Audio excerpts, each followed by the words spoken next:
Hi, and welcome to another Friday Live with Ask Us Anything English. And I have just woken up my baby, so we'll see how long she lasts in her chair. Oops. So I would like to talk to you today about some useful tips to help your English pronunciation. Any English language learner knows that often spelling isn't very helpful if you want to know how to correctly pronounce a word. Take, for example, these 4 words: thought, thorough, tough, and through. They each have the letters O-U-G-H in them, but each one is pronounced differently. Thought, the pronunciation is or.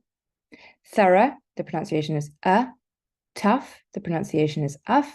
Through, it's oo.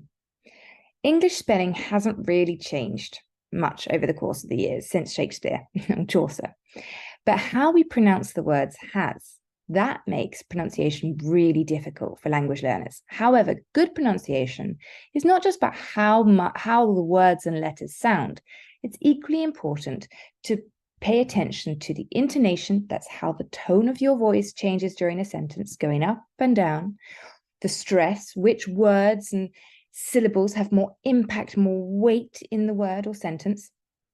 And connected speech, how words connect together for good pronunciation, how they're joined together for it to be more natural.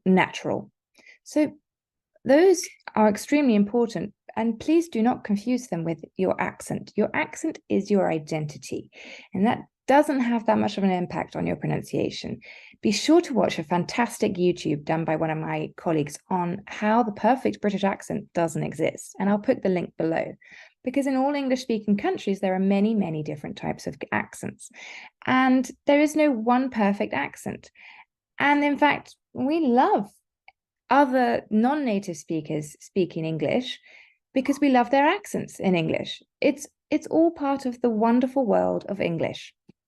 So your pronunciation is not dependent on your accent. Your pronunciation is dependent on how you are saying the words with the correct intonation, stress, and also how you're connecting the words together. So here are my top tips for you to practice and perfect your pronunciation, not your accent. My top tip number 1 is listen. Listen to examples of authentic speech the most obvious way to improve your pronunciation. There are lots of ways to do this. Watch a film in the original version, listen to podcasts about a topic that interests you, or simply go on YouTube and watch many of my videos and listen to how I speak.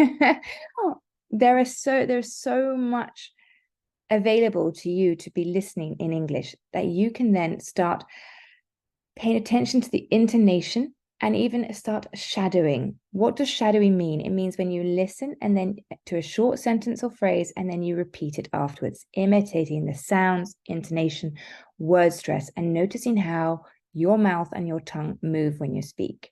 That is super important. And when you feel confident with shadowing, next top tip, number 2, is start recording yourself. This is really important when you record yourself on a short phrase in a short phrase or sentence that you have listened to. This I did with that when I was learning my Russian and Italian and French. It was super important. As much as I hated listening to myself, I could hear where my stress was wrong and my intonation wasn't quite right, because that can make the biggest difference. Next, get to know the phonetic chart. This is super, super important, and a lot of students don't bother doing this, but the International Phonetic Alphabet is actually a visual representation of all the different sounds in English, and it may sound strange, it may look strange, but it helps you with your pronunciation, because in all dictionaries, there is the phonetic transcription. And that leads to top tip number 4. When you learn a new word, use a dictionary, because in all printed dictionaries, there is the phonetic transcription, and even online dictionaries, you can click and get how the word sounds. So if you're doing those 4 top tips, you will improve your pronunciation. And I will be doing a blog soon on these useful tips and include 2 more extra top tips. So be sure to check out our Intrepid English community page to be able to see the blog. In the meantime, I hope you have a wonderful weekend and speak soon. Bye now.